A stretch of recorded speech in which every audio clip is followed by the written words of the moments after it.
Salut la gang, Urgent Pigeon et Tire ici pour l'Urgent Tire Show. Aujourd'hui, on vous présente notre tout premier épisode hors série. Yes, avec ces hors-séries, en fait, ce qu'on veut faire, c'est pousser certains sujets qui ont été mentionnés durant l'Urgent Tire Show, explorer certains sujets ou des intérêts de nos invités. On veut aussi avoir peut-être la possibilité d'avoir des réactions sur le vif de possibles gaming news majeures de l'industrie ou des choses comme ça, ou tout simplement tout autre sujet qui nous intéresse et qui foutrait un petit peu moins dans le show principal. Pour ce premier épisode, on reçoit à nouveau Yugi Doggy Bear qui vient de faire une petite introduction historique du e-sport, puis on en parle en long et en large. Puis je vous le dis, Yugi est vraiment un excellent communicateur, donc c'est vraiment très intéressant d'avoir cette discussion-là avec lui. Sur ce, Bonne écoute!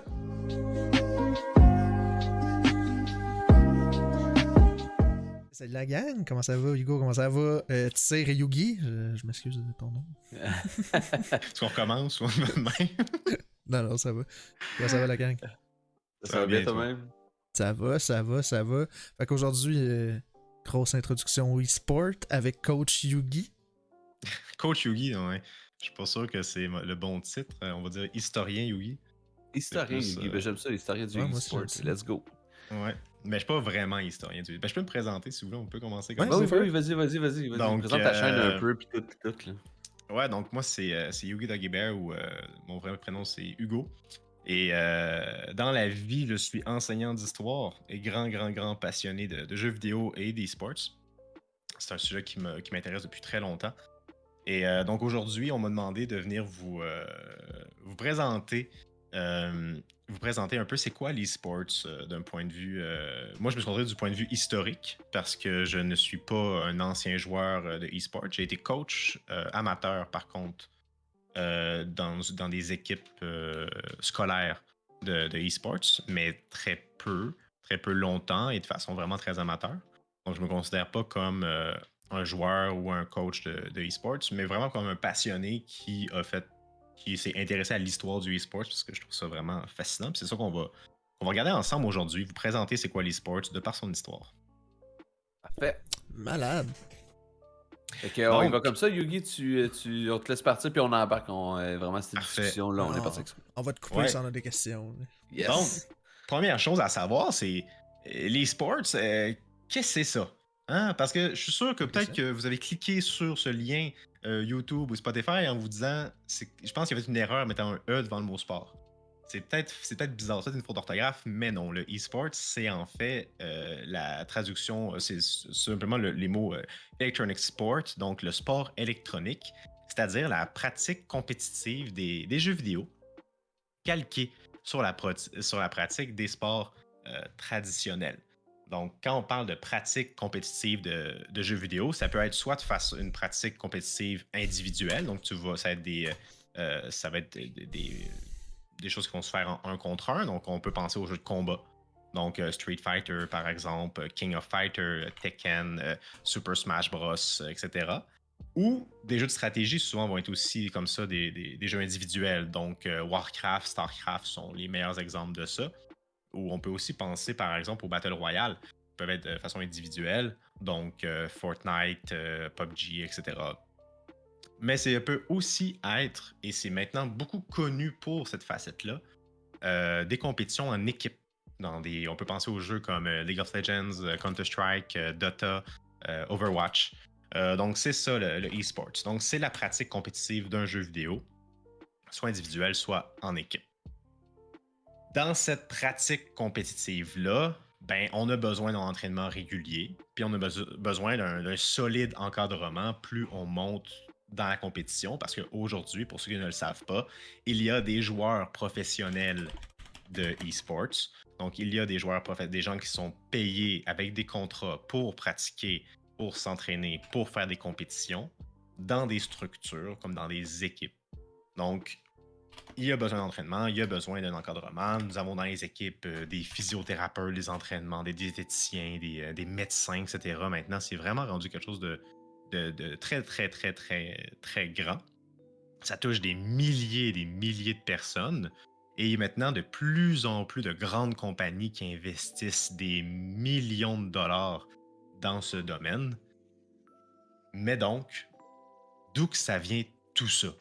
c'est pas apparu du jour au lendemain. D'où c'est que ça vient? Commençons avec ça. C'est quoi l'histoire de l'e-sports? Donc, vous, par curiosité, c'est quoi votre lien avec l'e-sports? Par où vous avez connu l'e-sports? Quand est-ce que vous avez connu l'e-sports? Bonne question, tu sais, tu veux-tu y aller en premier? Exact. Ben, je peux peut-être y aller. Moi, je suis pas un grand consommateur de e-sports. On en parlera rapidement, puis on pourra peut-être ouvrir une petite parenthèse là-dessus. C'est moi, ce que je regarde surtout, c'est soit des speedruns ou des trucs qui sont plus compétitifs comme ça. Mais si jamais tu du 1 contre 1, c'est plus une personne qui fait, tu sais, comme on s'en parlait rapidement, là, le speedrun, c'est peut-être une catégorie à part en soi, tu sais, elle-même toute seule de son côté du gaming, c'est pas vraiment du e-sports.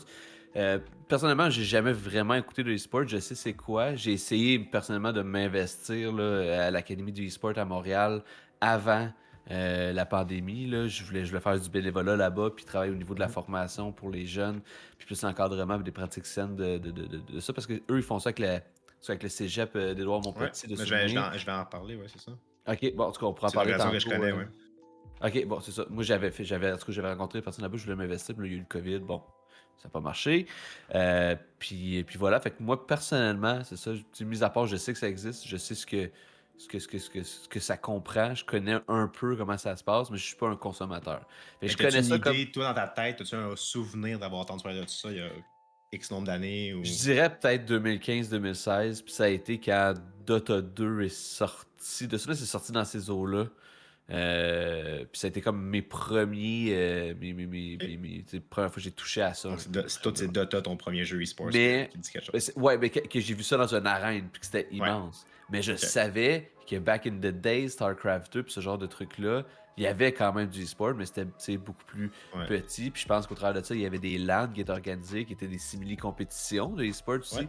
Mais ma première vision du e-sport structuré à échelle commerciale, je vais dire, ça a été Dota 2.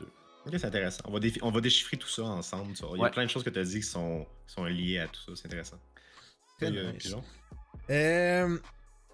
La première fois que j'ai entendu parler de e-sport, c'était probablement du Counter-Strike dans le temps.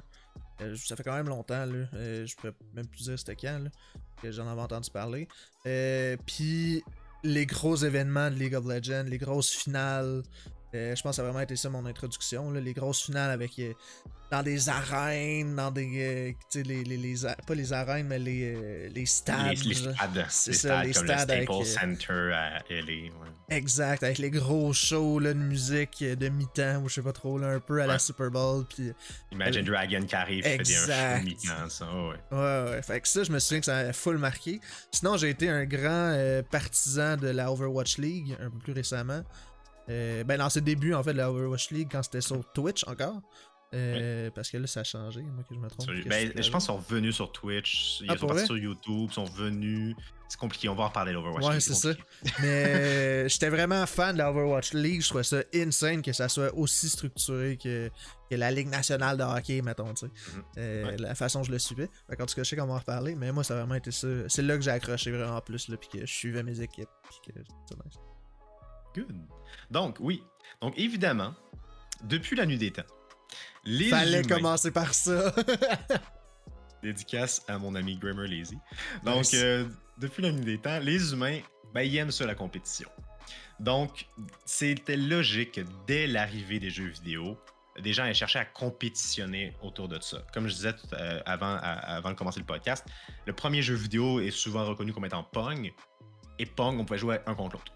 Donc, il y avait déjà tu pouvais faire déjà des tournois de Pong, si tu veux, au début. Là. Donc, la compétition, ça a toujours été ça. Donc, on pourrait Il y a dire même, que... il y a même une fameuse vidéo, je sais pas si vous l'avez vue, où le créateur de Pong, il rage quit en train de jouer avec quelqu'un. Vous avez pas vu ça? Je vais Ouais, juste j'ai vous pas vu envoyer ça. ça. Gang, Ça en tout dit cas, rien. cherchez ça sur YouTube, c'est vraiment drôle à voir. Excuse-moi, Yugi, je t'ai coupé. Ouais, pas de Ça trouble. m'a juste fait penser à ça. Donc, on pourrait être un peu médisant ou plate ou philosophe en disant, ben en fait, le e-sport, ça a toujours existé. Oui, en effet, il y a toujours eu des gens qui ont compétitionné pour avoir dans les jeux vidéo. Mais en soi, certains vont remonter la vraie création du e-sports aux bornes d'arcade. C'est-à-dire, vous savez tous c'est quoi une borne d'arcade. Donc, on allait dans un centre d'arcade où il y avait des jeux vidéo, qu'on devait mettre des pièces d'argent dans la machine pour jouer.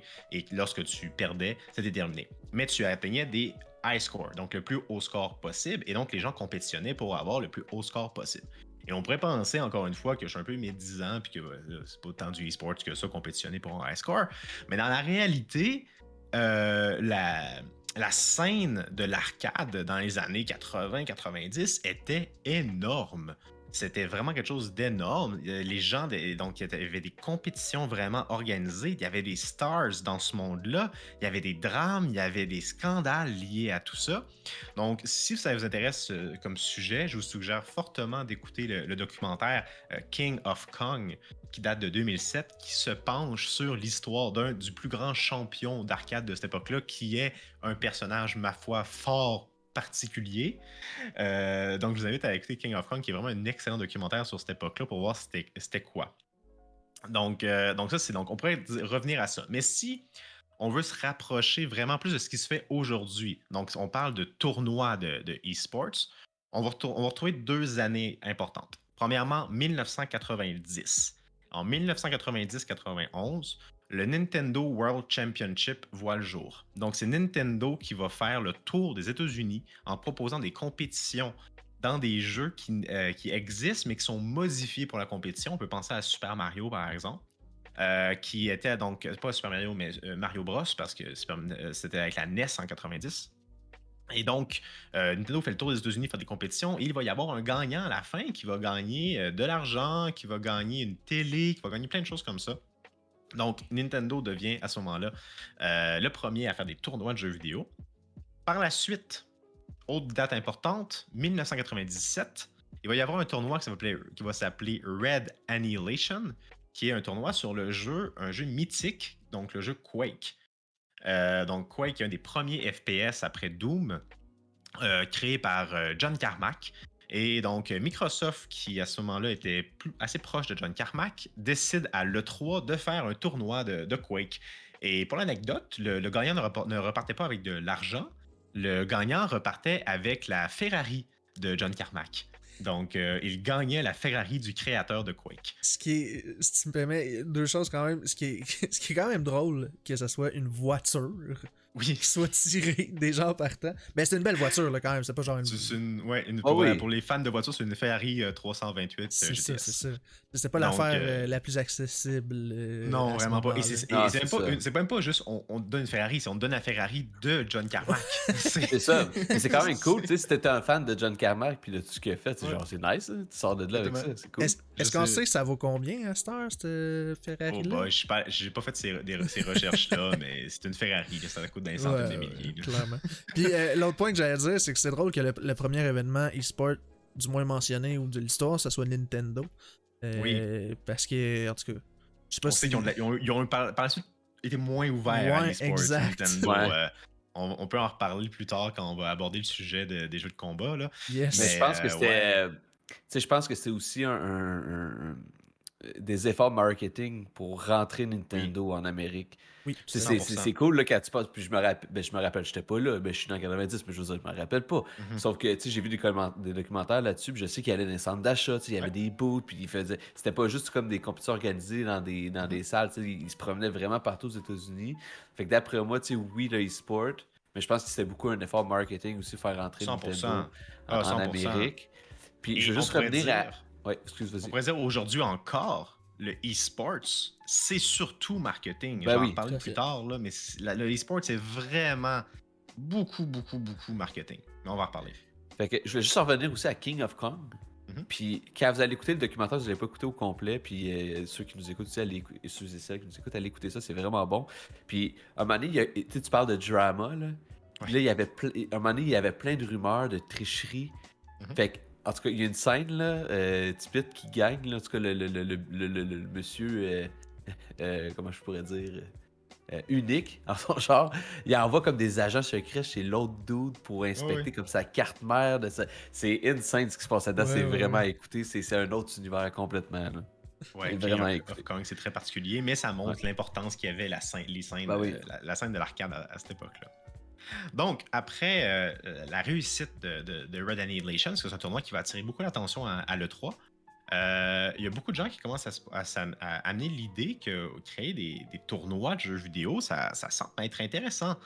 Et donc, dès 2000, donc il y a déjà 22 ans, apparaît quelque chose qui existe encore aujourd'hui en Allemagne, la ESL, la Electronic Sports League. La ESL, qui est aujourd'hui considérée comme l'une des plus grandes ligues de e-sports aujourd'hui, plus grande organisation, je devrais plutôt dire, de e-sports aujourd'hui, ben, elle va être créée et elle va amener les premières vraies compétitions d'e-sports comme on les connaît aujourd'hui. Donc, les tournois comme on les connaît aujourd'hui, ça apparaît vraiment en 2000. Donc, durant 10 ans, c'est le bordel. Donc, entre 2000 et 2010, c'est le bordel dans l'e-sports, mais c'est normal, c'est la création. Donc, on voit apparaître plusieurs organisations de e-sports qui, chacun à leur façon, tentent de créer des tournois, de faire connaître l'e-sports à travers le monde. On peut penser, entre autres, peut-être c'est des noms qui vont vous dire quelque chose, à la CPL, donc la Cyber Athlete Professional League, qui va organiser plusieurs tournois, des gros tournois d'envergure, mais qui au final n'avaient pas d'argent, donc va avoir beaucoup de problèmes parce qu'ils ne paieront pas les cash prizes. Donc, l'argent que les joueurs étaient supposés gagner à la fin, ils ne paieront pas. Donc, tous ces scandales-là vont amener la fin de la CPL. Moi, la grosse organisation que je suivais à l'époque, c'était la MLG. Peut-être que vous avez déjà entendu parler de ça, la Major League Gaming. Donc, la Major League Gaming qui est rachetée en 2016 par Activision Blizzard dans le but d'avoir sa ligue qui va organiser pour eux des tournois de Call of Duty et de StarCraft. On en parle. Vous avez aussi à l'époque la ESWC qui tentait de faire une Coupe du monde des jeux vidéo. Vous avez la World Cyber Game Challenge qui, eux, tentait de faire les Olympiques de l'e-sports. Et vous avez à cette époque-là la création de quelque chose qui est maintenant très très connu, la création de l'Evo, donc le plus grand tournoi de jeux de combat au monde. Et l'Evo va être très connu pour rentrer en guerre rapidement avec Nintendo. Parce que l'un des jeux de combat les plus connus et les plus appréciés du public est Super Smash Bros, édité par Nintendo. Et Nintendo ne voulait rien savoir qu'il soit présenté à l'Evo, du moins pas online, parce que Nintendo, dans les années 2000, était hyper soucieux de son image et ne voulait surtout pas s'éloigner de l'image de les jeux Nintendo. C'est pour la famille, les enfants. Ce n'est pas compétitif. Donc, l'Evo et Nintendo sont rentrés en guerre comme ça. C'est la même époque que Nintendo contrôlait énormément tout ce qui se faisait sur lui. Donc, c'est très difficile à l'époque de faire des vidéos YouTube avec les jeux Nintendo. On parle même pas de streamer. C'était presque impossible. Donc, Nintendo contrôlait énormément son image et Nintendo, durant super longtemps, ne voulait rien savoir de l'e-sports pendant super longtemps. Ce n'est plus le cas aujourd'hui, par contre. Juste à titre de rappel, on parle de quelle année? Là, on est entre 2000 et 2010. Okay. Puis, mettons, là, au début des années 2000, c'était quel jeu à peu près qu'on pouvait avoir dans le contexte un peu plus de compétitif ou de e-sport? Ouais, donc l'ESL, les grands jeux que l'ESL va promouvoir à cette époque-là, vous avez StarCraft Broudoir, vous avez aussi Counter-Strike 1.6 et Counter-Strike Source, vous avez Quake, au début des années 2000, qui est encore très présent, vous avez Unreal Tournament, qui est encore très présent à cette époque-là. Donc, c'est pas mal. Vous avez Dota 1, le premier Dota qui va apparaître aussi à cette époque-là. Warcraft 3. Warcraft 3 va être un jeu très, très important du début du e-sports. Donc, c'est pas mal ces jeux-là qui sont là à cette époque-là. C'est pas mal ça, les gros jeux de l'époque. Donc, tous des jeux qui sont PC, vous noterez d'ailleurs. Ce qui va changer aussi avec le temps. Et aux jeux de combat, Evo, ben, les plus connus sont évidemment Street Fighter, Tekken et King of Fighter, qui est moins connu un peu en Amérique du Nord, mais plutôt connu en Asie. Donc, pendant qu'en Occident, nous, c'est le Far West, on se bat, on se lance nos caca, ben en Corée, eux, ils ont décidé d'y aller vraiment, vraiment, vraiment plus sérieusement. Les Coréens, la pratique du jeu vidéo, c'est quelque chose qui culturellement est plus qu'accepté. C'est quelque chose qui est encouragé, la pratique du jeu vidéo en Corée du Sud. Donc, en Corée du Sud, on va créer quelque chose de très important qu'on appelle la KESPA, donc la Korean Esports Association, qui est créée par le gouvernement. Donc le gouvernement coréen, par le biais de son ministère de la Culture, du Sport et du Tourisme, va créer cette organisation-là qui a pour mission de superviser les compétitions de e-sports et les équipes de e-sports autour de 20 jeux différents.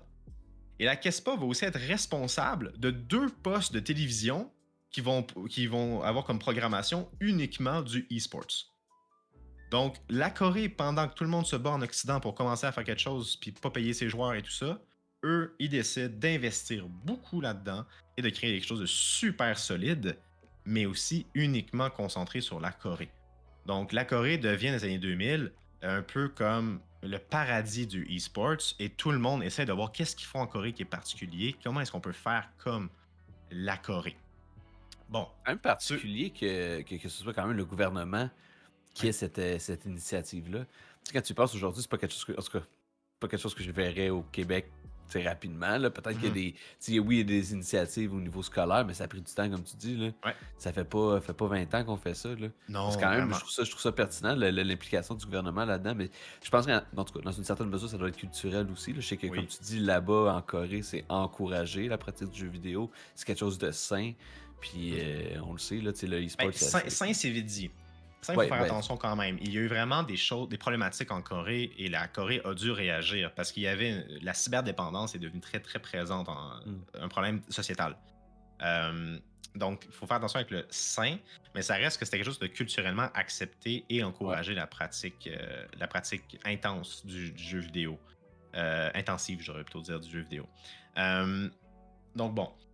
Mais oui, est-ce que le gouvernement s'implique, c'est particulier et unique. Il n'y a pas vraiment d'autres endroits, à ma connaissance, qui font ça à cette envergure-là, on s'entend, là. Ouais, exactement, c'est ça. Tu sais, je verrais, en tout cas, je vois pas où est-ce que il Hmm. y aurait un autre exemple comme ça, là, Ouais, mais personnellement. les codes du travail dans beaucoup de pays ont dû s'adapter pour la création du rôle de joueur professionnel de jeux vidéo.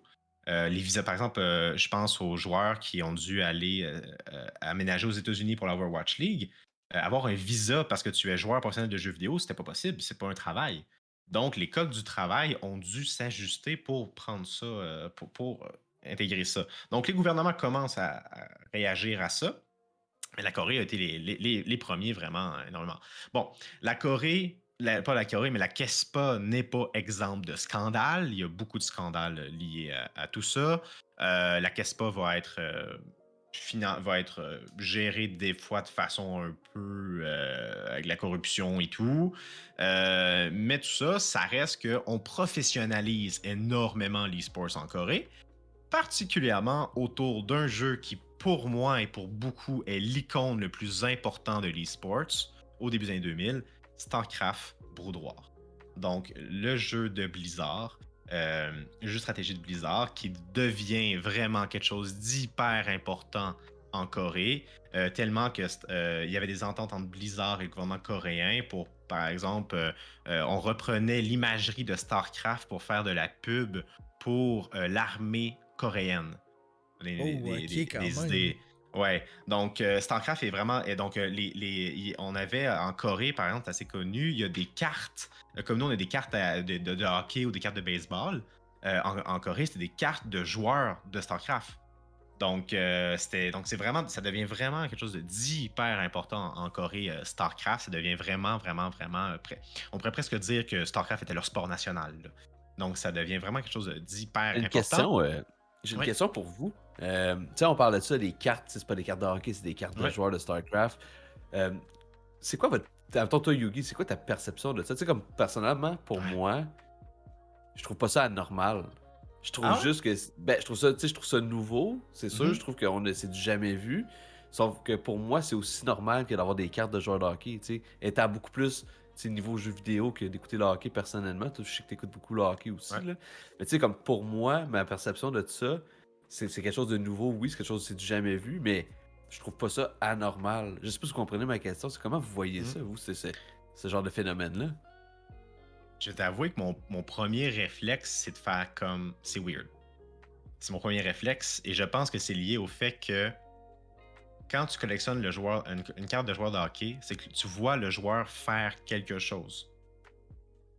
quand tu as une carte du joueur en soi, je sais pas à quoi ils ressemblent, les joueurs. Je sais pas tu sais à quoi je veux dire. Je vois leur performance, mais c'est rare que tu aies des caméras sur eux pendant les jeux. Je sais pas si tu comprends ce que je veux dire. Donc, juste pour moi, ça, je trouve ça étrange. Tu sais, Mais peut-être juste pour préciser ma question, c'est pas nécessairement relié aux cartes, mais c'est au fait que ça devient très. Ça se colle, ça se qu'on crée des calque. idoles. Ouais, puis ça On se crée des calque idoles, aussi là. ça se calque à l'industrie du sport aussi. Ouais, ça me surprend pas. Ça me C'est surprend pas ça. qu'on ait fait ça, qu'on ait idéalisé les joueurs de jeux vidéo, ça me surprend pas du tout. Aujourd'hui, par exemple, si on veut parler de quelqu'un qui est vraiment, vraiment bon aux jeux vidéo, même si vous avez jamais joué à League of Legends, ça se peut que vous avez déjà entendu parler de Faker. Faker, qui est considéré comme le meilleur joueur de League of Legends de tous les temps, aujourd'hui, c'est rendu presque un adjectif.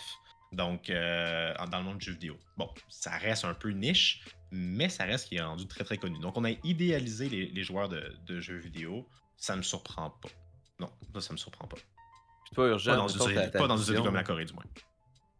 Ouais, non, mais ce que j'allais dire, c'est que, un peu comme toi, tu sais, je comprends que, tu sais, c'est comme un peu l'évolution naturelle, du moins, tu sais, du e-sport par rapport aux cartes, là. Dans le sens que ça me surprend pas. Je comprends aussi le point que, tu sais, on va surtout voir les jeux qui sont joués, on voit pas nécessairement les joueurs. Mais en même temps, est-ce que ça pousserait pas à avoir plus les joueurs dans le e-sport? Tu sais, à voir justement. Ben, tu sais, il y a quand même. Je vais prendre l'exemple de l'Overwatch League parce que, comme j'ai dit, c'est un exemple que je connais quand même un peu plus. Tu sais, on les voyait les joueurs dans les replays, on les voyait les joueurs même dans les plays, tu sais. Puis non seulement ça, c'est un peu une parenthèse, là, mais quand tu étais abonné, mettons, à la Overwatch League sur Twitch, tu pouvais voir plusieurs caméras en même temps, tu pouvais voir plusieurs. Mais tu peux aussi voir les joueurs en même temps, tu sais. Ouais. Puis, vraiment, fait. Mais Ça va avec, comme tu dis, Yugi, l'espèce de idolâtrer, en tout cas, ça là, ce mot-là, Ce mot-là. les joueurs, pis c'est de la pub aussi, I guess, là, pour le e-sport et tout, là, mais... Ouais. Je pense pas Mais qu'il y a une nuance importante avec le sport qui est, du moins avec les sports d'équipe, les carrières de joueurs e-sports sont extrêmement courtes. Alors que un joueur de hockey peut faire une carrière de 10-15 saisons. Une carrière de joueur e-sports, Faker est une exception, mais ça fait très longtemps qu'il est là, mais en général, c'est peut-être 5 ans. Donc, c'est très court, une carrière de joueur. Donc, je pense que les organisations, volontairement, vont chercher à ne pas nécessairement créer un attachement aux joueurs, mais plutôt créer un attachement aux équipes. Ouais. Donc, Ben, et c'est surtout, ça aussi. et ça bouge beaucoup les équipes. Si on parle de League ou de Dota, il y a du mercato qui se fait beaucoup. Les équipes vont chercher des joueurs dans d'autres équipes et tout ça. Donc, je pense qu'il y a plus un attachement aux équipes. On peut penser à Cloud9, par exemple, qui est une équipe très reconnue aux États-Unis, vraiment connue, qui a une grosse fanbase. Mais les joueurs de Cloud9 en soi, ils ont changé beaucoup. Donc, je pense qu'il y a ça que je suis en ligne de compte. Je pense aussi. que, ouais, ça ferait du sens, parce que c'est vrai que c'est court comme carrière. Ouais, c'est ça exactement, c'est 4-5 ans. Puis oui, tu sais, on peut parler, je dis, il y en a je connais plus d'équipes que de joueurs, tu sais, personnellement. Puis là, tu sais, oui, on a parlé des cartes de joueurs, mais tu sais, pour moi, comme Urgent a dit, c'est comme l'évolution naturelle, tu sais, des jeux vidéo. Mais ouais, fait que c'est ça, je sais pas où je m'en allais avec ça, j'ai rien d'autre à rajouter, là, je voulais juste faire conclure ma question, mais ça pour dire que, voilà. Mais ceci étant dit, par rapport aux cartes, là, après on passe à autre chose, là, Ouais. je crois, ça me surprendrait beaucoup, même que je ne crois pas que ça va avoir autant d'impact ou autant d'importance que les cartes de hockey. Non, je pense pas. Ben, pas ici. Même ici, pas ici, puis pas comme le baseball aux États-Unis. Mais en Corée, je serais curieux d'aller voir cet univers-là. Bon point. J'ai pas étudié ça, mais je serais curieux de voir l'univers des cartes de joueurs de StarCraft en Corée. Est-ce qu'il y a un gros système de collection comme nous on peut avoir ici avec le hockey ou aux États-Unis avec le baseball? Je sais pas. C'est une bonne question. Mais tu sais, un autre sujet. Ils ont peut-être pas beaucoup de cartes, mais ils ont peut-être des banners d'équipe, ils ont peut-être des chandails d'équipe. Tu sais, comme tu dis, c'est plus l'équipe. Tu sais, même peut-être que eux. Mais c'est sûr ça qu'à serait intéressant de voir. À l'époque de StarCraft 2000-2010, là, c'était vraiment les individus qui étaient mis de l'avant. Boxer, qui était un des plus grands joueurs de l'histoire de StarCraft Brood War, faisait littéralement des pubs à la télévision. Donc là, c'était vraiment les joueurs individuels. Aujourd'hui, c'est plus les équipes. Mais à l'époque, c'était beaucoup plus les joueurs. Donc, et c'était pas non plus le même jeu. Aujourd'hui, c'est un jeu individuel, StarCraft. Alors que League, c'est un jeu d'équipe. Donc, il y a aussi ça qui rentre en ligne de compte. Et on va le voir, ça allait évoluer. Les jeux individuels étaient beaucoup plus. Avaient beaucoup plus la popularité à cette époque-là. Aujourd'hui, c'est beaucoup plus les jeux d'équipe. Les jeux individuels sont pas mal disparus du monde de l'e-sports, du moins en grande. Les plus grands jeux d'e-sports aujourd'hui ne sont plus vraiment des jeux individuels, là. À quelques exceptions près. Donc, les années 2000, 2010, c'est vraiment le bordel en Occident et ça se professionnalise en Corée. Comme je disais tout à l'heure, les grands jeux de l'époque, c'est StarCraft Brood War. StarCraft 2 arrive à la fin de cette époque-là. Warcraft 3, Counter-Strike, Quake, Unreal Tournament, Street Fighter, Super Smash Bros. Tous des jeux qui sont dans les sports à cette époque-là, qui sont dans les plus connus. Et si ça vous intéresse de savoir c'était quoi l'e-sports à cette époque-là et qui est pour moi, c'est vraiment une époque qui m'est chère à mon cœur. C'est là que j'ai connu l'e-sports. Je vous conseille vraiment, vraiment, vraiment. C'est une vidéo qui est exceptionnelle qui s'appelle My Life of StarCraft, Daily Number 100, donc Daily hashtag 100, qui est fait par Day9. Donc, Day9, pour ceux qui ne le connaissent pas, c'est un ancien joueur professionnel américain de StarCraft qui, lui, a connu l'époque que StarCraft était dans ses premiers balbutiements en Amérique du Nord, dans les premiers grands tournois de StarCraft. Et donc, Day9, c'est un joueur pro qui n'a jamais gagné de très grands tournois. Donc, c'est un joueur pro qui était connu, mais qui n'était pas le plus connu de l'époque. Mais ça reste que sa vision qu'il a de StarCraft à cette époque-là, elle est magnifique. Et lui, en plus, il avait la particularité de faire des tournois avec son frère. Et son frère est devenu aujourd'hui, par la suite, l'un des plus grands commentateurs de StarCraft 2. Il s'appelle Artosis, son frère. Et donc, Day9, lui aussi, est devenu commentateur de StarCraft 2. Et aujourd'hui, c'est un grand streamer, Day9. Donc, My Life of StarCraft, Daily number 100, sur YouTube. Tapez ça, c'est 2 heures de Day9 qui parle de c'est quoi l'impact de StarCraft dans sa vie. Mais Day9, pour ceux qui ne connaissent pas, c'est un conteur exceptionnel. Donc, si vous comprenez bien l'anglais, vous ne vous ennuierez pas, c'est certain. Mettez ça en background pendant que vous faites de quoi. Ça s'écoute comme un podcast. C'est vraiment, vraiment, vraiment exceptionnel pour comprendre l'envers. C'est quoi cette époque-là dans les e-sports? À quel point c'était le bordel, mais à quel point ça a façonné des vies et ça a amené vraiment un monde de fou. Donc, moi, c'est mon époque préférée de l'e-sports. Je vous le conseille vraiment comme source pour vous informer plus.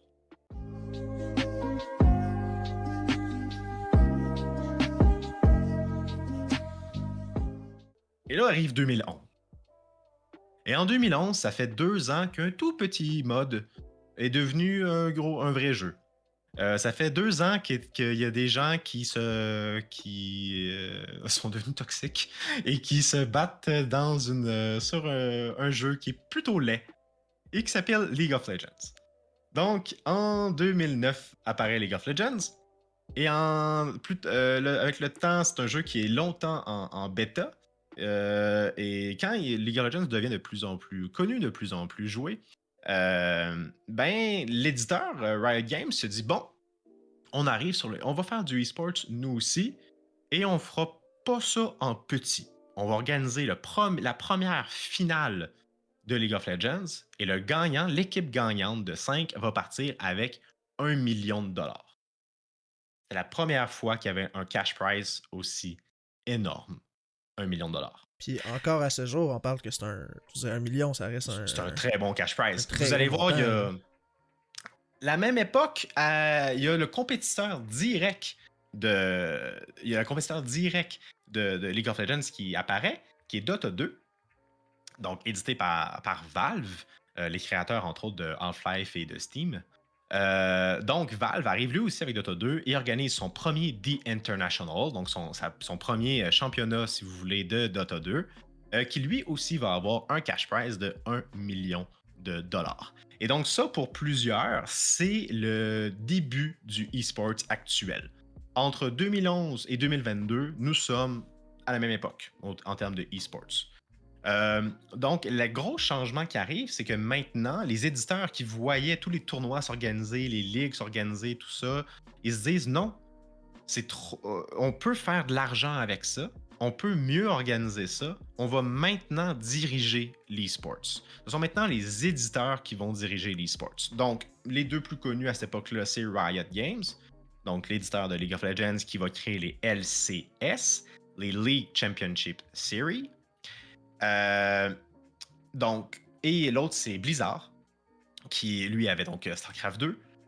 Qui va faire la même chose avec les WCS, donc les World Championship Series. Ils sont vraiment pas bons pour les noms, mais c'est quand même important parce qu'ils vont à ce moment-là créer donc les grandes organisations. C'est maintenant eux qui vont gérer les tournois.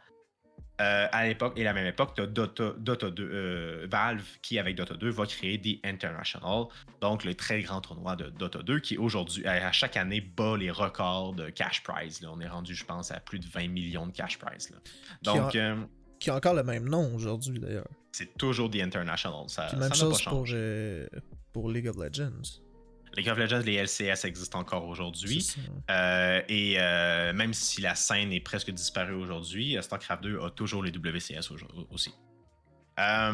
Donc, à partir de 2012, il y a maintenant 4 grands jeux. Il y a maintenant 4 grands jeux qui sont vraiment les 4 figures de proue de l'e-sport, les 4 mastodontes de l'e-sport. Vous avez StarCraft 2. On va appeler le papa, parce que c'est le premier. C'est le plus grand à cette époque-là. C'est le doyen. C'est le plus grand à cette époque-là. Mais c'est aussi le premier qui va décliner. C'est aussi le premier qui va décliner, en partie parce que le jeu est extrêmement complexe et c'est pas facile jouer à StarCraft 2. C'est pas facile pour un nouveau joueur d'embarquer dans ce jeu-là et d'être acceptable. C'est vraiment pas un jeu facile d'accès et je pense que c'est une des raisons principales pour laquelle les gens vont se détacher de StarCraft 2. C'est aussi pas un jeu d'équipe. Donc, tu peux pas jouer avec tes amis à StarCraft 2 ou très peu. Tu peux jouer à 4 contre 4, 3 contre 3, etc. Mais c'est pas ça qu'on voit dans les compétitions e-sports. Donc, StarCraft 2, Counter-Strike, Global Offensive devient un énorme joueur dans l'e-sports. Il l'est encore aujourd'hui. On entend moins parler que les autres. Mais si vous avez une compétition de Counter-Strike qui se joue sur Twitch, elle va généralement être le premier stream sur Twitch. Mais c'est généralement un jeu qui est un petit peu moins suivi que les autres. Donc, Counter-Strike est édité par Valve. LoL devient le gros joueur, devient le jeu le plus regardé en e-sports. Et vous avez Dota 2 aussi, qui est dans les 4 grands jeux de e-sports. Donc, en 2012-2015, c'est les 4 grands jeux qui apparaissent. Donc, StarCraft 2, Counter-Strike Go, LoL, Dota 2. Et pour plusieurs, ben, c'est ça. C'est ça les e-sports. C'est ces 4 jeux-là. Je pense qu'il y a beaucoup de personnes, dont moi, qui ont connu les sports entre 2012 et 2015. Tout à fait. À cause de ces jeux-là. Moi, la première fois que j'ai vu ça, j'étais chez un de mes amis, puis il dit Hey, je pense finalement c'était ça, c'était plus 2012. C'est quand Dota 2 est sorti, parce qu'il me l'a montré, puis c'est lui qui m'a montré des compétitions de ça. Moi, j'ai grandi avec des consoles. Moi, Counter-Strike, j'avais jamais touché à ça de ma vie.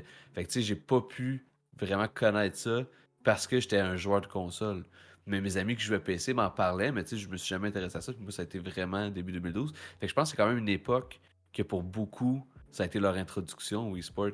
Ce qui donne l'image aussi de c'est quoi le e-sport pour la plupart des gens. Ce qui font rester se référer à League of Legends puis Dota 2. Moi, League of Legends, j'ai joué à ça pour la première fois de ma vie en 2021 parce que j'écoutais Arcane. Puis finalement, j'aime juste Arcane. J'ai arrêté, ça n'a pas été long. Mais je pense que cette époque-là a ouvert les yeux à beaucoup de personnes sur ce qu'est le e-sport. Puis c'est quoi l'avenir du e-sport peut-être. Là. Puis je trouve ça intéressant aussi, tu sais, dans les 4 grands noms que tu mentionnes, il y en a quand même 2 que c'est des MOBA. Qui ont le même genre, tu sais, que c'est littéralement, à quelques exceptions près, mais c'est la même mécanique. C'est la même. En soi, les deux viennent du même jeu. Exact. LoL et Dota 2 viennent d'un mode de Warcraft 3 qui était Dota, donc Defense of the Ancient, pour ceux qui ne savent pas ce que ça veut dire Dota. Et donc, l'équipe qui avait créé Dota s'est séparée en deux. L'un, donc Tryndamere, est parti créer LoL, et un autre, que j'ai oublié son nom, est parti créer Dota 2. À la base, il était supposé avoir un accord avec Blizzard pour faire Dota 2. Mais finalement, Blizzard était plus ou moins d'accord, et c'est Valve qui a fait comme moi, je vous aime, moi, je pense une bonne idée, je vais aller vous chercher, puis c'est comme ça qu'ils qui ont parti Dota 2 et que ça a été créé par Valve, ce qui a surpris énormément de monde, que ce soit Valve qui aille Dota 2. Tout le monde s'attendait à ce que ce soit Blizzard qui aille Dota 2. Et voilà, donc là, eux, ils partent Riot Games. Et Riot Games est aujourd'hui racheté par Tencent, si je ne me trompe pas. Donc, vraiment la plus grande compagnie de jeux vidéo ouais, chinoise. c'est pas mal. On en Ben, parle moins, mais oui. Ouais. Ben, c'est comme un. Microsoft avec l'achat d'Activision Blizzard sont devenus. Tencent, aussi, c'est comme une grosse entreprise parapluie. C'est pour ça qu'on Ouais. n'en parle pas. Ils possèdent Exact. beaucoup d'affaires. Mais pour revenir à ce que tu disais, tu sais, je savais pas que c'était un mode. Ça, tu viens de m'apprendre ça. C'est vraiment cool. Puis je vais faire un lien probablement avec quelque chose que tu vas parler dans pas longtemps. Mais il y a beaucoup de jeux compétitifs qui sont ressortis d'un mode. Tu sais, Counter-Strike, c'est ressorti d'un mode Half-Life. Tout à fait. League of Legends, pareillement, là, comme tu viens de m'apprendre, c'est un mode de StarCraft 3. On va parler de Des, PUBG, qui est un mode de Arma. Ouais, de ben, souvenir. à Daisy, donc Daisy, Arma, ouais, Daisy, tout ça, exactement. qui est devenu PUBG, ouais. Fortnite, tu sais, je veux dire, Fortnite, c'était. Fortnite, à la base, ouais, le vrai Fortnite, c'est un genre de tower defense. là, Ouais, c'est, exactement. C'est tu te bases une bâtie, puis tu te Ouais. bases une bâtie. Tu te bâtis une base, puis tu défends ça, genre des extraterrestres, je sais pas trop Ouais, quoi. c'est des affaires qui Puis c'est arrivent, ouais. Microsoft qui a donné du cash pour un indie game à Epic pour qu'ils développent Fortnite. Ah, je savais même pas que c'est Microsoft qui avait Ouais, financé c'est Fortnite. où Ok. j'ai entendu parler de ça. C'est quand ils ont annoncé, en tout cas, l'achat. J'ai vu comme un reportage là-dessus. C'est dans le reportage Xbox pour fêter les 21 ans, je sais pas trop quoi, les 20 ans de Xbox. Ils ont sorti un court-métrage, un Ok. court reportage de 5 épisodes.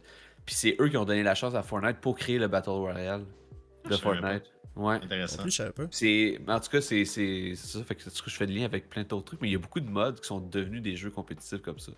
Fait qu'en tout cas, Oui, peut-être puis devancer dans ton. non, pas du tout. Mais on pourrait même revenir au fait que StarCraft, c'est Warcraft dans l'espace, que tu sais, c'est souvent des jeux comme ça qui sont inspirés par d'autres jeux qui deviennent très populaires. C'est Steve Jobs qui dit il faut pas avoir peur de copier les autres. Là. C'est vraiment ça. On copie puis on fait mieux. Mais un jeu que moi je joue beaucoup, moi c'est mon jeu e-sports en ce moment, Teamfight Tactics, est copié sur Auto Chess qui était lié à Dota. Donc League et Dota n'auraient pas se voler des idées aussi encore aujourd'hui. Là. Je veux dire aussi, Blizzard, ben là, ils sont fait racheter, là, mais Blizzard ont dû se mordre les doigts en voyant la popularité de Dota. Oui. Surtout après ça, ils ont sorti eux-mêmes leur MOBA qui n'a pas du tout marché. Oui, Heroes of the Storm. Heroes of the Storm, Oui. qui n'a pas du tout marché. Donc, non, ça a été. Oui, donc Blizzard, c'était une grande erreur de ne pas garder Dota près d'eux. Donc, oui, donc là, à cette époque-là, donc, comme je disais, c'est le début des grands tournois, des grandes organisations liées à l'éditeur.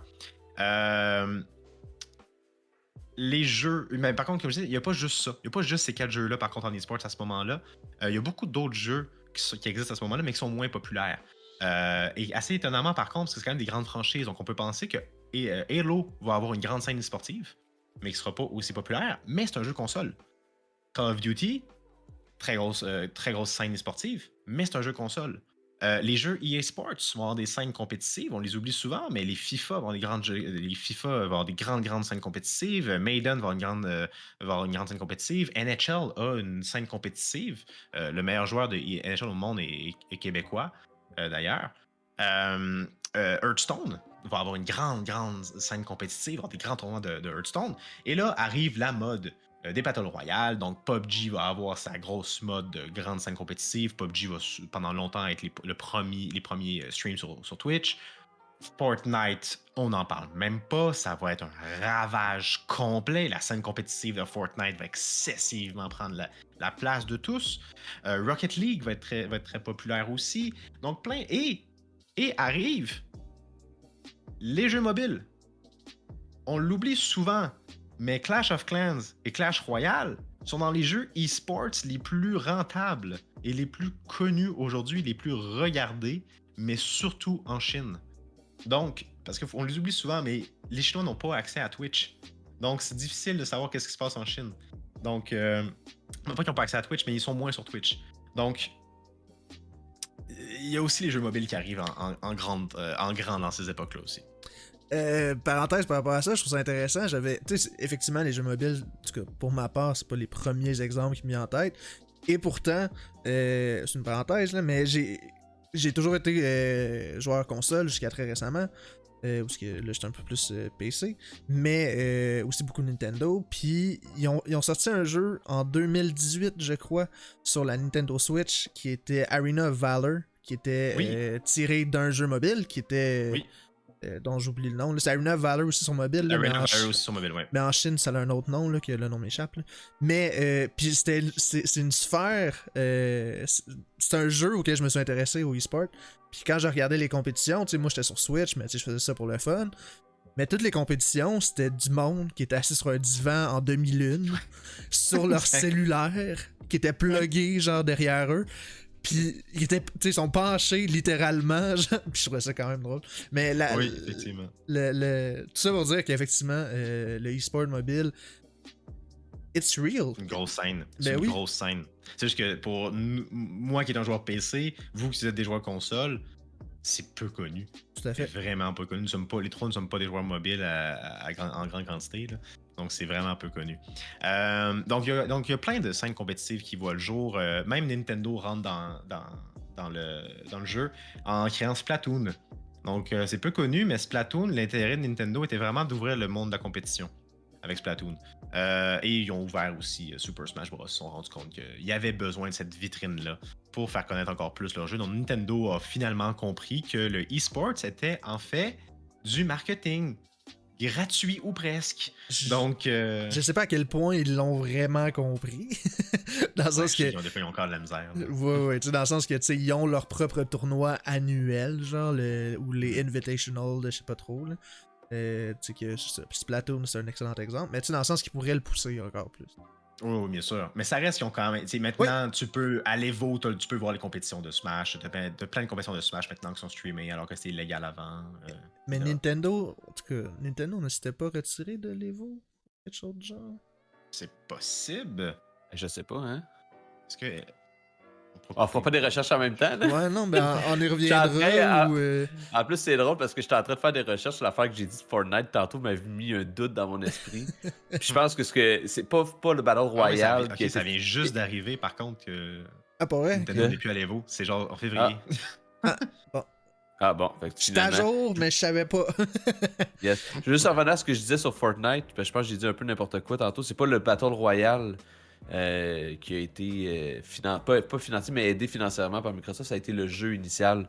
Okay. Parce qu'initialement, ça a été fait par Cliff Benzinski. C'est lui qui a annoncé le jeu. Cliff Benzinski, c'est celui qui a fait les Gears of War, là, pour ceux qui connaissent pas. Là. Puis en tout cas, c'était comme des studios de Microsoft, je pense. En tout cas, vous irez voir, on va mettre le lien probablement dans la description de YouTube et Spotify. Là. C'est quelque chose du genre qui s'est passé. Le documentaire là, Power On, The Story of Xbox, là, il y a 5 ou 6 chapitres, c'est vraiment intéressant. Allez voir ça. Et il s'est passé plein d'affaires dans ces années-là. Anyway, retour au e-sport. Excusez-moi pour la petite parenthèse. Allez, aucun problème. On est là pour ça. Exactement. Donc, un podcast, c'est juste ça, des parenthèses, anyway. Ouais, c'est ça. Donc, et là, il y a aussi un jeu que j'ai pas nommé, mais qui est hyper important. Et c'est Overwatch. Et Overwatch n'est pas hyper important parce que c'est le plus gros, mais Overwatch, c'est le plus important parce que il va faire quelque chose de particulier.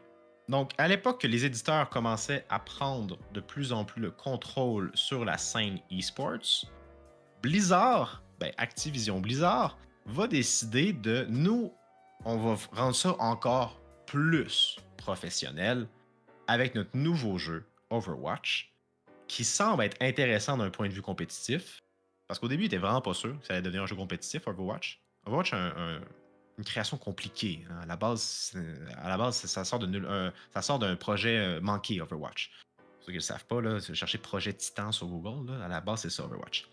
Donc,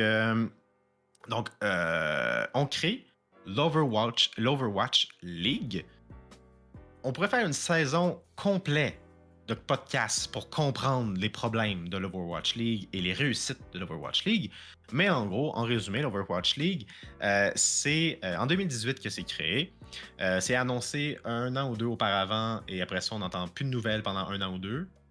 Et ça commence à se poser des questions, parce que Blizzard annonce ça en grand, l'Overwatch League, ça va être sur un système de franchise.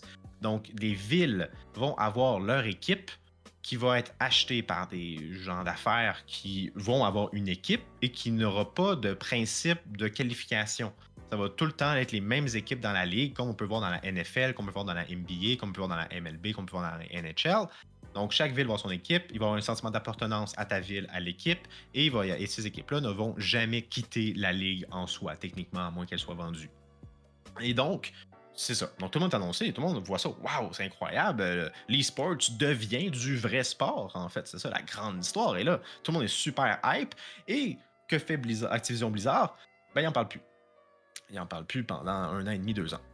Littéralement. Ils font plus de pub autour de ça. Ils n'en parlent plus. Quand on leur pose des questions là-dessus, ils font oh ouais, ça s'en vient. Là. Oh, ouais.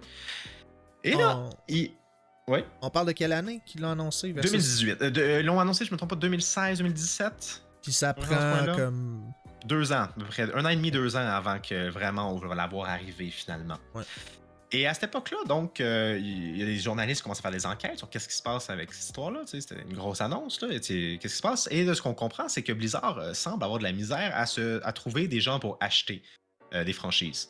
Entre autres, une des raisons, c'est parce qu'ils demandent 20 millions de dollars pour une franchise. Et ça peut même être plus si c'est une grande ville. Et il prévoit qu'il n'y aura aucun partage des revenus avant 2021. C'est-à-dire que si une franchise a plus de misère qu'une autre, elle ne pourra pas recevoir de l'argent de la ligue. Donc, elle va devoir s'arranger avec ses problèmes. Donc, les hommes d'affaires, en général, font ton casser un petit jeu, là, pas sûr. Sauf un. Et c'est probablement lui qui va permettre la véritable création de l'Overwatch League, c'est Robert Kraft. Robert Kraft, qui est un nom extrêmement connu aux États-Unis parce qu'il est c'est un homme d'affaires extrêmement riche qui possède, entre autres, les Patriotes de la Nouvelle-Angleterre dans la NFL. C'est le propriétaire des Pats. Et donc, lui, il dit non, moi je crois à ça, l'e-sports, j'achète ta franchise, c'est ce qui va devenir aujourd'hui les Boston Uprising. Donc, c'est le propriétaire des Boston Uprising.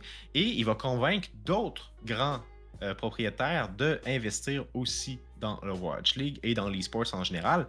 On peut penser, entre autres, je ne me trompe pas, il y a des grands joueurs de la NBA qui ont investi, entre autres, dans l'e-sports. Je pense que LeBron James a maintenant des parts dans des équipes de e-sports. Je ne sais plus trop. Faudrait que je revérifie. Mais ça pour dire, au début, la Overwatch League, ça marche super bien. Les 2 premières saisons de la Overwatch League, c'est un succès phénoménal. Un succès financier énorme, un succès populaire encore plus grand, mais sa réussite financière est vraiment surprenante pour la majorité des investisseurs qui font comme wow, on s'attendait pas à ça. Et donc, plein de grandes compagnies sont intéressées à rentrer dans Overwatch League. On pense à Coca-Cola, entre autres, qui va signer un grand contrat avec Activision Blizzard pour être le plus grand.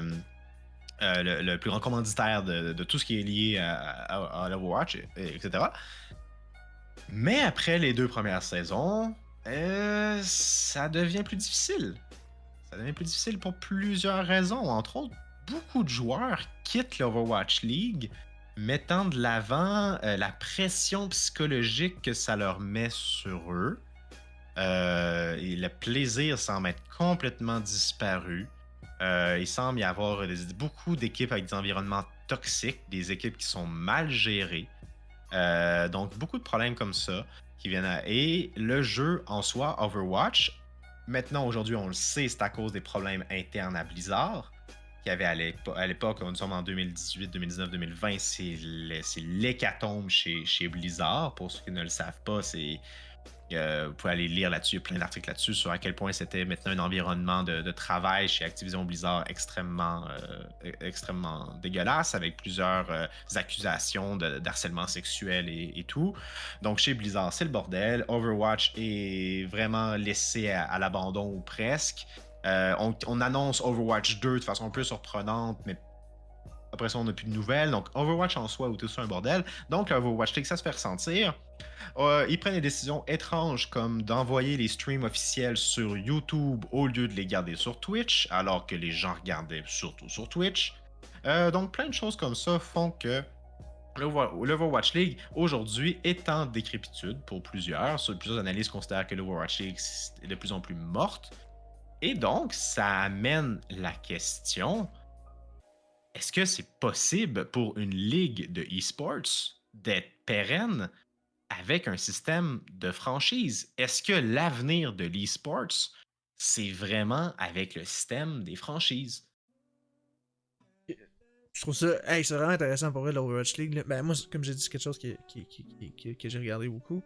Tu sais, le shift de Twitch à YouTube, moi, je me souviens, j'ai jamais regardé Overwatch League sur YouTube. Sur Twitch, il y avait un abonnement même à vie. Là. Je veux dire, que tu pouvais payer, je me souviens plus du prix, là, mais moi, je l'avais pris. Puis quand ils ont touché pour YouTube, j'étais comme, ben là, j'irai pas sur YouTube. YouTube qui était une nouvelle plateforme de streaming aussi. Qui offrait pas les mêmes avantages, qui offrait pas les mêmes. En tout cas, le même divertissement qu'il y a sur Twitch aussi. Fait que. Puis c'est clair, je suis clairement pas le seul qui a arrêté là, à ce moment-là, tu sais. Ah ouais, pour beaucoup, la séparation YouTube-Twitch a été vraiment comme le point que les gens ont abandonné. Ça aurait pu être pire, il aurait pu aller sur Mixer. Mais. Ouais. 2 points là-dessus. J'ai de quoi vous avouer, j'ai jamais joué à Overwatch. Il va falloir qu'on m'initie à ça éventuellement.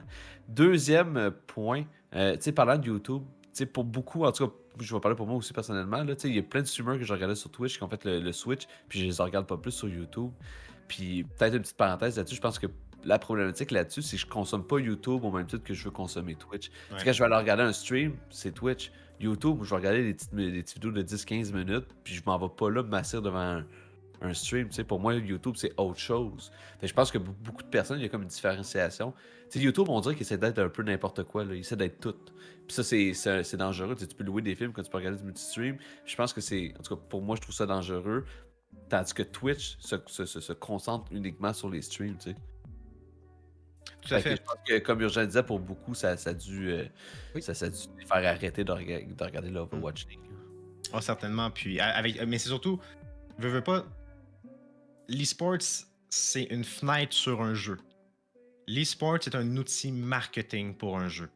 Les revenus que tu fais avec l'e-sport sont présents, mais c'est beaucoup plus c'est beaucoup plus une vitrine pour que les gens achètent ton jeu ou dépensent de l'argent dans ton jeu.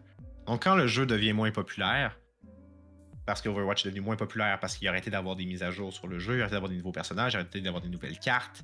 Il y a eu des scandales chez Blizzard, comme tu dis. Il y a eu énormément de scandales. Tout ça a fait en sorte que le monde a voulu arrêter de les soutenir d'une quelconque façon. Exact. Et aussi, les éditeurs sont un peu frileux dans le sens, est-ce que Valve veut vraiment développer un nouveau Counter-Strike? C'est quoi l'intérêt pour Valve de créer un nouveau Counter-Strike? Est-ce que Riot a clairement décidé de ne pas faire un League of Legends 2? Ils ont décidé, on va plutôt faire des nouveaux jeux, on va faire Valorant, on va faire, etc. Donc, est-ce que c'est possible est-ce qu'un éditeur aurait pas peur d'un système de franchise comme ça? Justement par crainte de, si on change de jeu, si on veut créer un nouveau jeu, qu'est-ce qu'on fait avec ça? Donc, ça amène beaucoup, beaucoup de questions sur où s'en va l'e-sports. Ah, puis il y a beaucoup, beaucoup de sous-sujets, je pense, qui sortent de ça. Là. Justement, puis on va devoir l'explorer une autre fois, là, messieurs, mais le passage de Twitch à YouTube ou Mixer, même, tout ça, je pense que ça va être beaucoup intéressant. Autant dans l'e-sport que dans le streaming en général. Mais également, tu sais, pourquoi créer un Overwatch 2? D'un, ils l'ont très mal fait, tu l'as mentionné rapidement, ils l'ont annoncé qu'ils allaient le faire, mais là, ça fait déjà 4 ans, 3 ans qu'ils l'ont annoncé, là, je sais plus exactement. Je sais plus, mais ça fait longtemps. Je veux dire, on commence à avoir des images, puis tout ça, c'est dû, encore une fois, au scandale et à la gestion de Blizzard, là, on s'entend. J'ai espoir que ça va changer avec notamment Microsoft, mais reste que c'est dommage, parce que tout ça, toute la Overwatch League, je le mets vraiment sur le dos d'une mauvaise gestion de Blizzard. Et il n'y a rien de pire dans un milieu qui commence, parce que oui, ça fait 22 ans après que ça a commencé l'e-sport, mais ça reste un jeune milieu, l'e-sport. Il n'y a rien de pire que de voir quelque chose d'aussi gros, quelque chose d'aussi audacieux qui s'écrase. Aussi rapidement. Oui, parce que personne veut s'essayer. Donc, tu sais, comme tu disais, Urgent, pourquoi Overwatch 2, c'est vrai, tu pourrais construire sur Overwatch puis juste l'augmenter puis le changer. Un des bels exemples de ça, de différentes itérations dans un même jeu, c'est Fortnite. Fortnite n'arrête pas de changer continuellement. Ils n'ont pas décidé de faire un Fortnite 2 quand l'Unreal Engine 5 est sorti. Ils ont juste fait la migration. Ils ont fait saison 2. Fortnite... Ouais, c'est ça. Puis maintenant, Fortnite est sur l'Unreal 5. Mais tu sais, donc pourquoi créer un Overwatch 2 si tu peux reprendre le même jeu puis le changer de A à Z? Mais comme je dis, Overwatch en soi et l'Overwatch League on pourrait faire une saison de podcast Tout à sur fait. Ouais, les décisions de Blizzard qui nous semblent tous à nous très très étranges et personne ne comprend vraiment ce qu'ils font là. Mais oui, c'est plein de questions. Puis ça pourrait être un sujet éventuellement aussi à explorer, mais tu sais, les Ouais. itérations dans un même jeu versus les itérations d'une Plusieurs continuité de jeux. jeu. Tu sais, est-ce que l'avenir du gaming, c'est ça aussi? On sait pas. Je pense que l'avenir de l'e-sport, je pense que le jeu e-sport que tout le monde veut copier aujourd'hui, c'est League of Legends et Dota. Je pense vraiment que ce sont eux les deux plus grands jeux que les gens... Et Counter-Strike est aussi, là, mais en soi, Counter-Strike est particulier dans sa bulle à lui. Là. Mais en soi, c'est des jeux qui existent depuis maintenant 2009. C'est vieux, 2009 pour un jeu. C'est vraiment très vieux pour un jeu, 2009. Et il n'arrête pas. C'est reste aujourd'hui encore les jeux les plus regardés sur Twitch, les jeux les plus joués au monde. Donc, et tout le monde veut copier ça. Le système de saison, de mémoire, c'est League qui l'a amené. Mais maintenant, tout le monde a le principe des saisons. Tout le monde a gardé ça. Donc, c'est vraiment quelque chose qui. Donc, ça va être de garder le même. De point de vue e-sport, ça va être de garder le même jeu et de l'améliorer toujours. Et c'est pour ça qu'Overwatch 2, c'est une aberration dans le milieu, un peu, là, par rapport à ce que les autres font. Ben, question de bord, admettons, peut-être, je sais pas urgent si t'as quelque chose à rajouter, mais j'aurais peut-être une petite question de conclusion puis de fermeture à notre discussion. Ben, je sais pas, Yugi, t'avais-tu autre chose toi, à rajouter? Ben oui, en fait, juste pour que vous sachiez, en ce moment, il y a quand même une grande partie de la population d'amateurs de e-sport qui aimerait un retour à pré-2012, alors que c'était les petites organisations qui géraient les tournois. Sachez que ça n'arrivera pas. L'an dernier, l'e-sport en général a eu comme 1,08 milliard de dollars de revenus. On pourrait dire que c'est pas si grand que ça, effectivement. 1 milliard, c'est pas si grand que ça. Mais c'est une augmentation de 50% par rapport à 2020. Donc, l'e-sport est en pleine effervescence, ça augmente en fou, impossible qu'on retourne après 2012. Oubliez ça, ça n'arrivera jamais. L'Overwatch League a beau avoir eu de la misère, jamais on s'en va. C'est pas la fin de l'e-sport, loin de là. C'est aussi intéressant de se poser comme question, qu'est-ce qui se passe avec la télé? Parce que la télé s'intéresse à acheter les droits de diffusion de l'e-sports. ESPN, entre autres, est très intéressé par ça. Ils ont déjà essayé, ils ont diffusé certaines finales de League of Legends, ils ont diffusé la Overwatch League, ils ont diffusé donc différentes compétitions. Mais je suis pas sûr qu'on s'en va vraiment là-dedans. Ça va être intéressant. Donc au final, si on s'éloigne des gros sous, si on s'éloigne des grosses compagnies, si on s'éloigne des grosses de tout ça, cette grande organisation-là, qu'est-ce qui reste pour les passionnés? Qu'est-ce qui reste pour les joueurs qui veulent juste faire un peu d'e-sports? Ben, je vous dirais que la réponse à ça, c'est probablement le développement de l'e-sport scolaire. Donc, aujourd'hui, on a parlé tout à l'heure, entre autres, avec l'Académie e-sports de Montréal, qui s'appelle aujourd'hui l'Académie e-sports du Canada. Ils ont changé de nom récemment. Ben, au Québec, je ne sais pas c'est quoi dans le reste du monde. Je sais qu'aux États-Unis, ça existe aussi, mais au Québec, ben, que ce soit dans des écoles secondaires, dans des cégeps ou dans des universités, on a maintenant des programmes de e-sports supervisés, souvent supervisés par l'Académie e-sports du Canada, mais parfois c'est aussi indépendant. Et donc, l'idée, c'est de créer un programme de sport-études, mais ce serait du e-sport études à ce moment-là, dans le but de démontrer qu'une pratique encadrée de l'e-sports peut amener une meilleure réussite scolaire, peut aussi prévenir la cyberdépendance.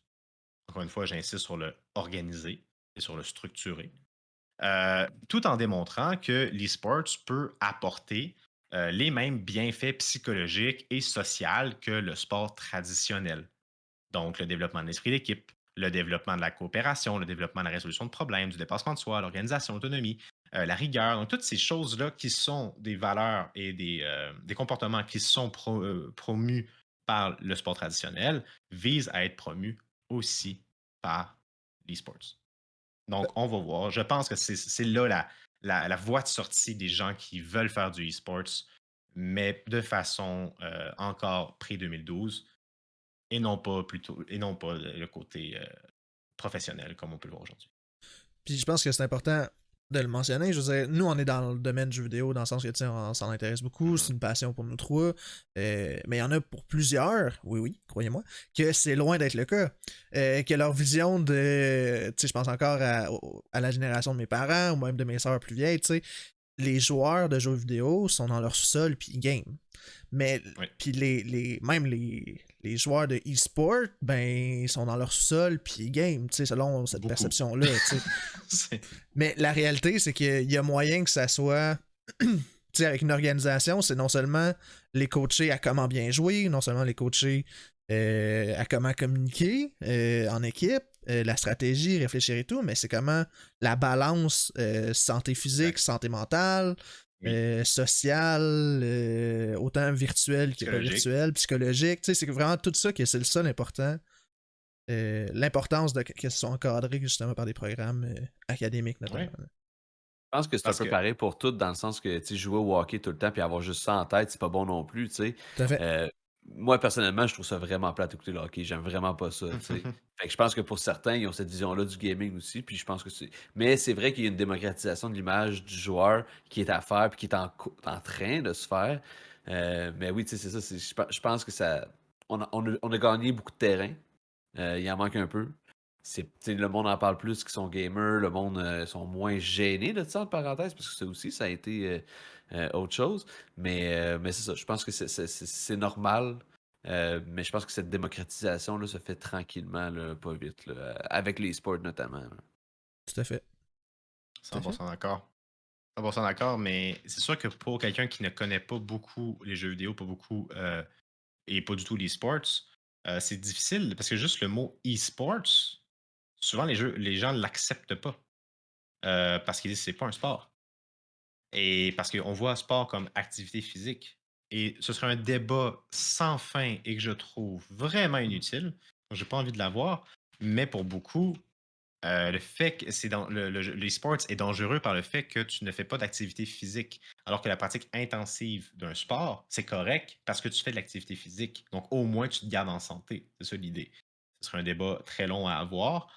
Euh, et soyons clairs, je n'incite personne à gamer 12 heures par jour sans bouger. Ben Ce non. n'est pas une bonne pratique de vie. Merci, mais, merci, Yuki. Faut le mais, préciser. c'est ça. Mais en soi, justement, la professionnalisation de l'e-sports amène au moins ça de bon qu'on enseigne aux jeunes, justement, cet équilibre-là à avoir. Tu sais, comme tu disais, tu sais, oui, il y a le professionnel, il y a le scolaire, mais tu sais, comme dans n'importe quel sport, quelqu'un qui veut faire du sport pour le plaisir, bon, il y a peut-être il y a probablement des ligues de garage, entre parenthèses, qui Oui, existent, ou ça des, Tout à tu existe. fait. sais, Ben oui. exactement, c'est sûr, ça existe. Fait que, tu sais, oui, il y a moyen de faire du sport sans être obligé d'aller dans le professionnel. Euh, Mhm. la question que je voulais vous poser tantôt, c'est la Oui. suivante.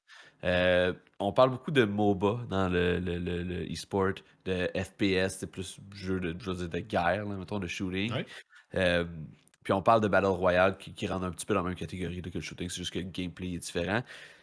Pour vous, est-ce que l'avenir du e-sport se limite à ça ou est-ce qu'il y a d'autres jeux qui pourraient être intégrés au e-sport? Et si oui, ce serait quel genre de jeu qui pourrait nouvellement faire partie du e-sport qu'on voit pas actuellement?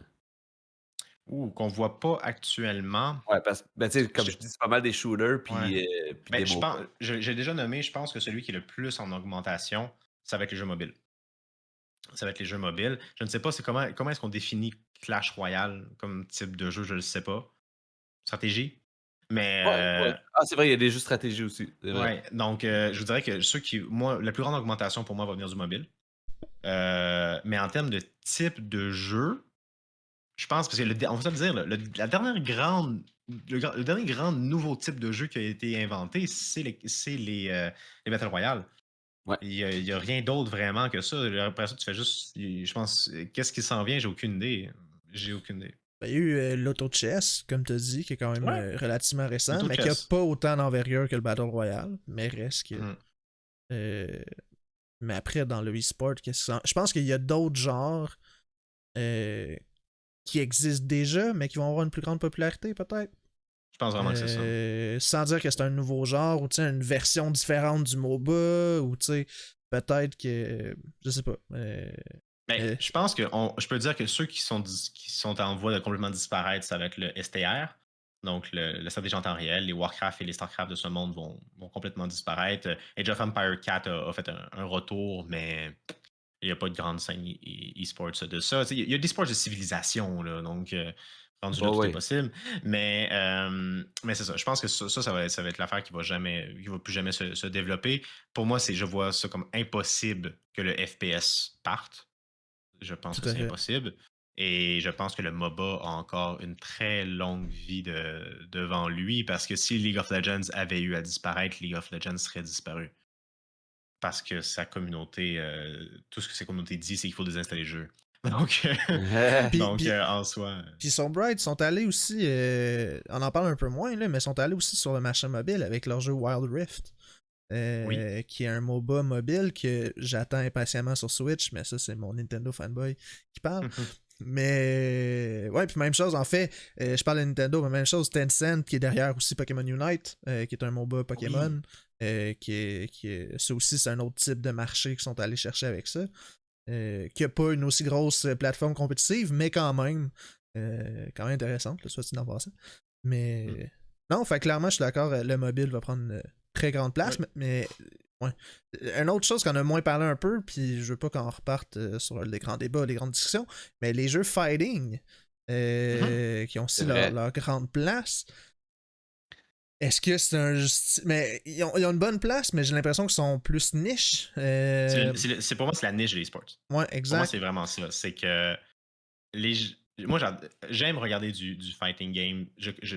J'aime pas jouer à des fighting games, mais j'aime regarder du fighting game. Des compétitions de Smash, ça me rend vraiment joyeux. J'embarque vraiment beaucoup là-dedans. Même chose pour du Street Fighter. Mais en soi, c'est des jeux qui sont tellement difficiles d'accès pour être bons. Tout le monde peut se spammer un bouton, là, on s'entend. Là. Mais en soi, tellement difficile d'accès pour être bon dans ces jeux-là que jamais ça va attirer une grande popularité pour moi. Puis en même temps, c'est un jeu solo, généralement. Aussi. Aussi. Rares sont les fighting games en coop, mettons. Là. Mais tu sais, Ben oui. ouais. Pour revenir à ma question, moi, une affaire que j'aimerais voir, puis on en parlait un petit peu tantôt, le speedrun, c'est une catégorie à part. Moi, je suis un grand consommateur de speedrun. Sauf que ce que je regarde des fois, puis je trouve ça intéressant, puis je pense que ça pourrait ouvrir, faire un pont entre le speedrun puis le e-sport, c'est des courses de Oui. speedrunners. Tu sais, mettons les quatre en même temps sur le même jeu. Fait que oui, il y a les high scores de speedrun, que là, Mais c'est ça existe. Les speedrun.com, puis courses c'est existent déjà en soi, là, ouais, ouais, mais ça existe déjà, c'est ça, mais je pense que ça, c'est un des trucs qui risque d'entrer éventuellement de e-sport puis qui va ouvrir les fans de e-sport au speedrun. Parce que je pense que c'est pas tout le monde qui écoute du e-sport qui aime les speedruns, puis et l'inverse. Sauf que je pense que c'est intrinsèquement relié parce que ça reste des espèces de compétitions dans des jeux. C'est juste que c'est des jeux très différents. Mais en tout cas, je serais surpris de voir ça dans les prochaines années. je pense que le problème avec le speedrun, c'est qu'il y a trop de jeux possibles. Oui, C'est comme, absolument. il faudrait Ben, tout. qu'un jeu se démarque en soi. Et je te donne un exemple. Il faudrait que, par exemple, Mario Odyssey devienne le jeu de course de speedrun. Mais je pense qu'en ce moment, le speedrun est dans sa catégorie à part. Je Ouais, pense aussi que les totalement gens qui d'accord. font du speedrun sont assez heureux d'être dans cette catégorie-là un peu élitiste du jeu vidéo. Je ne sais pas à quel point il y a la démocratisation du speedrun. Ce serait peut-être une des questions à poser à quelqu'un qui est dans ce monde-là. Là. Ouais. Mais moi, j'ai de la misère à le voir devenir mainstream, le Ouais. speedrun. Mais comme tu dis, s'il y a un jeu qui se démarque, ça pourrait être intéressant. Oui. C'est juste que, puis c'est peut-être, en tout cas, c'est peut-être un genre de jeu qui va sortir éventuellement parce que je vois mal comment un jeu pourrait se démarquer pour ça. Ben, il y a peut-être une certaine particularité qu'il pourrait avoir tu sais, dans le gameplay pour que ce soit intéressant à ce niveau-là, éventuellement, bien sûr. Mais oui, tu sais, comme toi, je pense que speedrun, c'est dans une catégorie à part.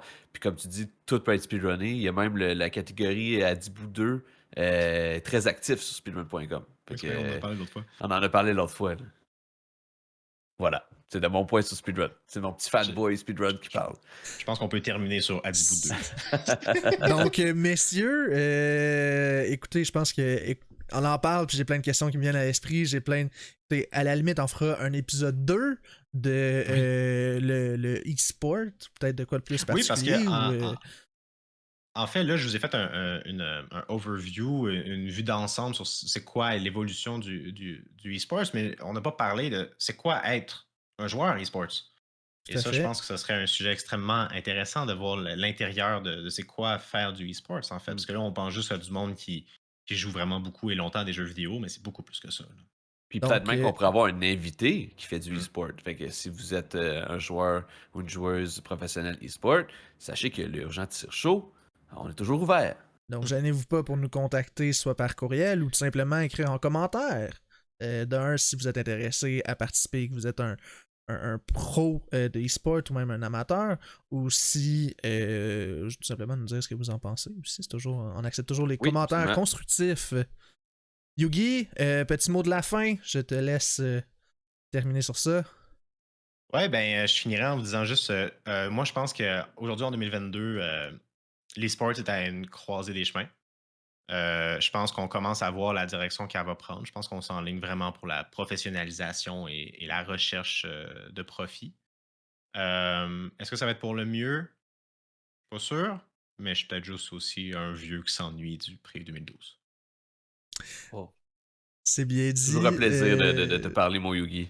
Et ce n'est que partie remise. Je pense que, comme on Yes. vient de le mentionner, on a beaucoup à parler. Fait que tu seras le bienvenu à nouveau dans un épisode près de chez vous.